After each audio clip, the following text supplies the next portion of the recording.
नमस्कार, मी सौ ममता पाटील. माझ्या घरात पाणी सांडलेलं होतं, त्याच्यावरून माझा पाय घसरला आणि माझे गुडघ्याच्या वाटीचे 3 तुकडे झाले.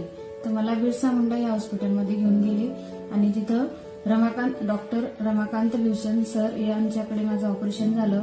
तर त्या सरांनी मला सांगितलं, मला म्हणजे सर्वजण म्हणायचे तू आता 6 महिने चालू शकणार नाही, पण भूषण सरांनी मला एवढी हिंमत दिली की तुम्ही 15 दिवसात चालू शकाल, मांडी घालू शकाल.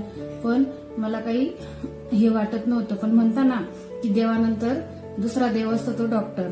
तर खरंच डॉक्टरांवर माझा इतकं म्हणजे हे झाला. त्याच्यानंतर त्यांनी मला फिजिओथेरपीचा सल्ला दिला. डॉक्टर ज्ञानेश्वर गुंजाळ या सरांकडे माझी फिजिओथेरपी सुरू आहे. त्यांच्याकडे गेले तर पहिल्या दिवशी मला वाटतच नव्हतं की मी परत पूर्वीसारखी चालू शकेल. पण त्या डॉक्टरांनी माझी फाईल पाहिली आणि माझा पाय पाहिला आणि नंतर सांगितलं की तुम्ही पहिल्यासारख्या चालू शकाल, उठू शकाल.